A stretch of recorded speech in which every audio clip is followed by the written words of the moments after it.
समय की बात है। एक छोटे से गांव में हरिदास नाम का एक गरीब किसान रहता था। वो सीधा साधा, मेहनती और ईमानदार इंसान था। उसके चेहरे पर हमेशा एक मुस्कान रहती थी, लेकिन दिल के अंदर बहुत सी परेशानियां थीं। हरिदास के पास बस 1 बीघा जमीन थी। वो उसी जमीन से अपने परिवार का पेट पालता था। पत्नी गौरी और 10 साल का बेटा मोहन उसकी पूरी दुनिया थे।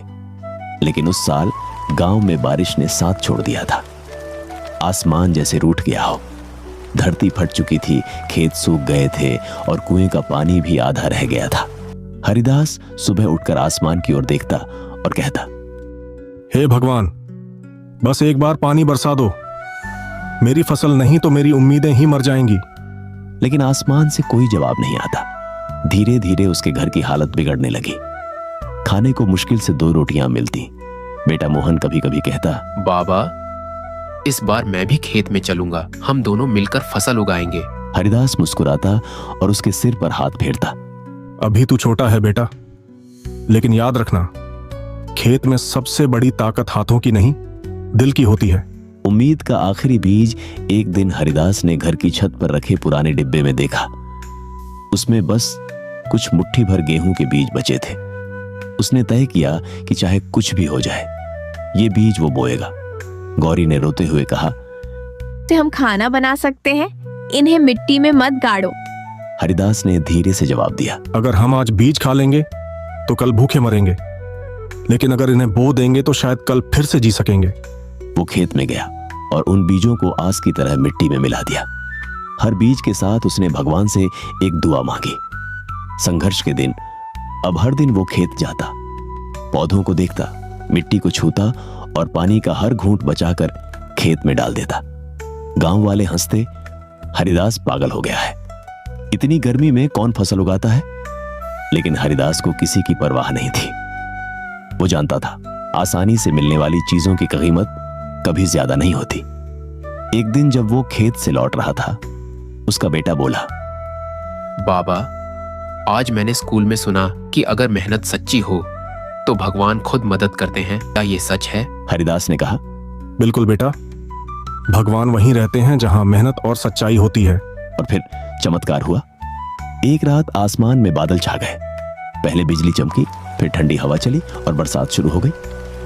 हरिदास दौड़ता हुआ खेत पहुंचा। बारिश की बूंदें उसकी फसल पर गिर रही थी। वो मिट्टी में घुटनों तक बैठ गया और हाथ जोड़कर बोला, धन्यवाद भगवान, मेरी मेहनत बेकार नहीं गई। बारिश लगातार 3 दिन तक हुई। धीरे धीरे खेत हरा हो गया, पौधों में नई जान आ गई। हरिदास के चेहरे पर वो मुस्कान लौट आई जो कई महीनों से गायब थी। सुनहरी फसल कुछ महीनों बाद जब धूप खिला, खेत में सोने जैसी फसल लहराने लगी। हरिदास की आंखों में आंसू थे, लेकिन इस बार वो खुशी के आंसू थे।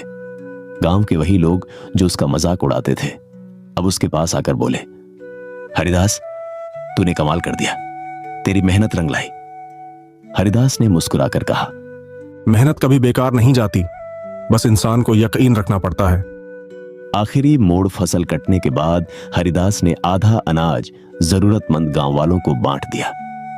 किसी से पैसे नहीं लिए, बस एक बात कही, आज जो मैंने पाया है वो सिर्फ मेरी मेहनत का नहीं, भगवान की दया और उम्मीद की ताकत का नतीजा है। उसका बेटा मोहन खुशी से बोला, बाबा, अब मैं समझ गया कि खेत में सबसे बड़ी ताकत दिल की होती है। हरिदास ने उसे गले लगा लिया। उसकी आंखों में चमक थी, जैसे कह रहा हो, मेरे बेटे, यही असली दौलत है, मेहनत, उम्मीद और इंसानियत। कहानी की सीख, मोराल, जिंदगी में कभी हार मत मानो। जब हालात बुरे लगे तब भी मेहनत और उम्मीद बनाए रखो, क्योंकि जो इंसान आखिरी तक कोशिश करता है उसी की किस्मत एक दिन जरूर चमकती है। घने जंगलों के बीच बसा था। चारों तरफ हरियाली, पक्षियों की चहचहाहट, नदियों की कलकल और हल्की सरसराहट सुनाई देती थी। गांव के लोग खेतों में काम करते, गाय भैंस चराते और अपने छोटे छोटे सुखों में मग्न रहते। गांव में रामू नाम का लकड़हारा रहता था।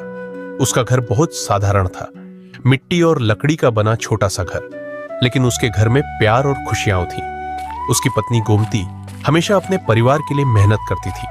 उनके 2 बच्चे थे, रोहन जो 10 साल का और पढ़ाई में तेज था, और रीता 8 साल की, खेल कूद में माहिर और चंचल थी। रामू का जीवन बहुत साधारण था। सूरज निकलते ही वह जंगल की ओर निकल जाता और लकड़ियां काटकर गांव के बाजार में बेचता। उसकी दिनचर्या बहुत सख्त थी। सुबह 4 बजे उठना, नाश्ता करना, जंगल जाना, लकड़ियां काटना, शाम तक बाजार में बेच देना और फिर घर लौटना। लेकिन रामू कभी शिकायत नहीं करता था। उसकी मेहनत और ईमानदारी उसकी सबसे बड़ी ताकत थी। एक दिन जब रामू जंगल में लकड़ियां काट रहा था, उसने देखा कि एक बड़ा पेड़ झुक रहा है। पास की झोपड़ी में रहने वाला बूढ़ा आदमी वहां था। रामू ने अपनी पूरी ताकत लगाई और पेड़ को थोड़ा मोड़ दिया, जिससे झोपड़ी बच गई। बूढ़ा आदमी रामू के पास आया और बोला, बेटा, तुम्हारी बहादुरी और परिश्रम ने मेरी जान बचाई। मैं तुम्हें इनाम देना चाहता हूँ। रामू ने विनम्रता से कहा, मैं बस अपना कर्तव्य निभा रहा था, इनाम की कोई आवश्यकता नहीं। लेकिन बूढ़ा आदमी वास्तव में एक जादुई योगी था। उसने रामू को एक जादुई बैग दिया। उस बैग में जो भी रामू डालता वह कभी खत्म नहीं होता। रामू ने सोचा कि यह उसके परिवार के लिए बड़ा सहारा बन सकता है। जादुई बैग की शक्ति और चुनौती। रामू ने बैग में अनाज, कपड़े और जरूरी चीजें डालना शुरू किया। गांव के लोग धीरे धीरे उसके पास आने लगे। पहले लोग मदद के लिए आते, लेकिन धीरे धीरे लालच बढ़ने लगा। एक दिन गांव में रामू के पास एक व्यापारी आया और बोला, रामू भाई, तुम्हारे पास इतनी सारी चीजें हैं, क्या मुझे कुछ और दे दो? रामू ने सोचा और जवाब दिया, हमेशा सबको देने से चीजें खत्म हो जाएंगी। मैं केवल जरूरतमंदों की मदद करूंगा। रामू ने समझा कि बैग का उपयोग सही और नेक उद्देश्य से होना चाहिए।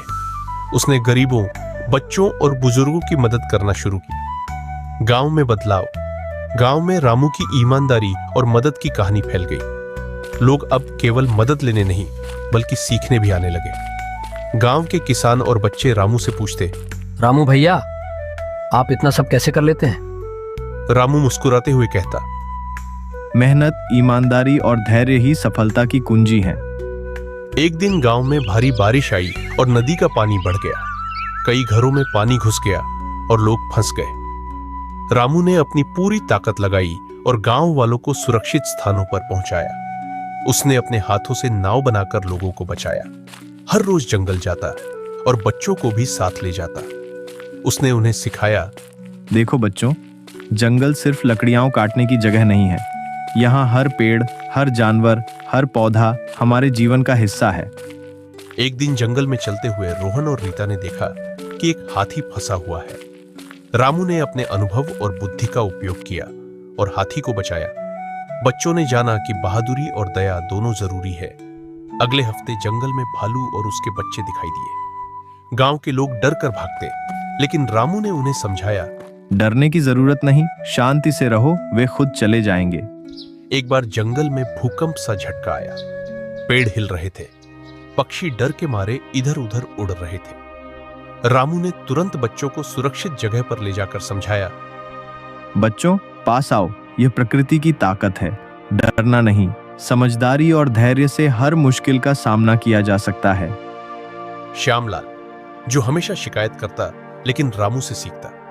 बिमला आंटी, जो बच्चों को प्यार करती और रामू की मदद में हमेशा आगे रहती। चतुर बाजारिया, जो रामू के जादुई बैग को देखकर कभी कभी शरारत करने आता, लेकिन रामू उसे समझाकर सही रास्ते पर लाता। किरण, रामू की पड़ोसी, जो गांव के बुजुर्गों के लिए दवाइयां लाती और बच्चों को सिखाती। रामू ने गांव वालों को सिखाया कि सच्चाई और मेहनत से ही जीवन में स्थायित्व आता है। परिवार की खुशहाली समय बीतता गया। रामू का छोटा सा घर अब बड़ा और मजबूत बन गया। बच्चों को अच्छे स्कूल मिले। गोमती ने घर और बच्चों का ध्यान रखते हुए रामू की मेहनत को पूरा सहयोग दिया। गांव के लोग रामू के पास केवल मदद के लिए नहीं, बल्कि सीखने और प्रेरणा लेने भी आने लगे। रामू ने समझा कि असली खुशी और सफलता केवल मेहनत, ईमानदारी और दूसरों की मदद में छिपी है, न कि जादुई बैग में। गांव में स्थायी खुशहाली। 1 साल बाद गांव में सुख शांति फैल गई। गांव के लोग मेहनती बन गए। रामू की ईमानदारी और दया की कहानी हर घर में बताई जाने लगी। बच्चे यह सीखते कि सच्चाई, मेहनत और दया से बड़ा कोई धन नहीं होता। समय के साथ रामू बूढ़ा हो गया। उसके बाल सफेद हो गए, लेकिन उसका दिल हमेशा जवान रहा। उसने अपने अनुभव गांव के युवाओं को सिखाया और लोग उसे आदर और प्यार से देखते। मेहनत और ईमानदारी हमेशा फल देती है। दूसरों की मदद करना अच्छा है, लेकिन लालच और फायदा उठाने वालों से सतर्क रहना चाहिए। असली जादू मेहनत और नेक इरादों में है, किसी जादुई चीज में नहीं। रामू की कहानी गांव में पीढ़ियों तक बताई जाने लगी।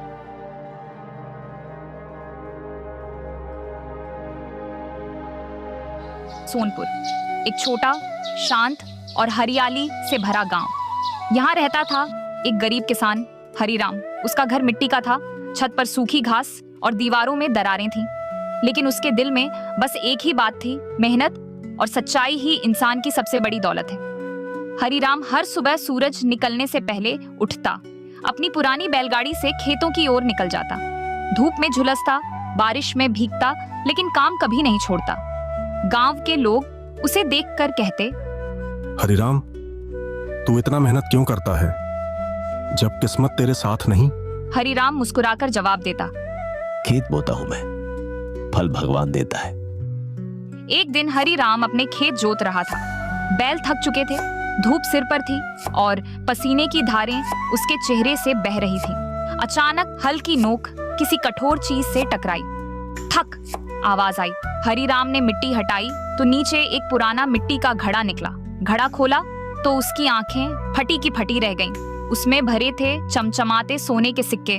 वो कुछ पल तक खामोश रहा, फिर मन में आवाज आई, हरिराम, तेरी गरीबी खत्म हो सकती है, कोई जानेगा भी नहीं। लेकिन अगले ही पल उसका ज़मीर बोला, ये तेरे खेत में तो मिला, लेकिन हो सकता है किसी और का हो। मेहनत से जो नहीं मिला वो तेरा नहीं। हरिराम ने तय किया कि वो ये घड़ा सरपंच के पास ले जाएगा। गांव में लोग हैरान थे। अरे पगले, किसने देखा था? रख लेता तो कौन रोकता? लेकिन हरिराम बोला, अगर आज मैं झूठ से अमीर बन गया तो कल अपनी सच्चाई खो दूंगा। वो घड़ा लेकर सरपंच के घर पहुंचा और सब सच सच बता दिया। सरपंच ने कहा, हरिराम, तेरी ईमानदारी पर मुझे गर्व है। उन्होंने राजमहल में जाकर यह बात राजा तक पहुंचाई। राजा ने हरिराम को दरबार में बुलवाया। वहां बहुत सारे मंत्री और सैनिक मौजूद थे। राजा ने पूछा, हरिराम, अगर तू ये सोने के सिक्के रख लेता तो कोई तुझे पकड़ नहीं पाता, फिर तूने क्यों लौटाया?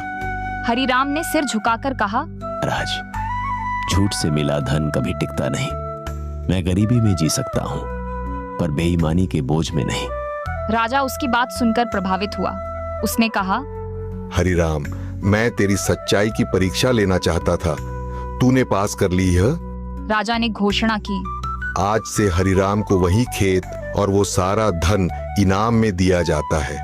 अब हरिराम के पास अच्छी जमीन थी, घर की मरम्मत हुई, बैलों को नया जोड़ा मिला, लेकिन वो फिर भी वही पुराना हरिराम रहा, नम्र, सच्चा और मेहनती। गांव के बच्चे उसे ईमानदार हरिराम काका कहने लगे। हर किसी को वो एक ही बात सिखाता, बेटा, किस्मत सोने के सिक्कों से नहीं बनती, सच्चाई से बनती है। मॉरल, सच्चाई भले देर से जीतती है, पर हारती कभी नहीं। ईमानदारी वो बीज है जो जहां भी बोया जाए, अमीरी वहीं उगती है।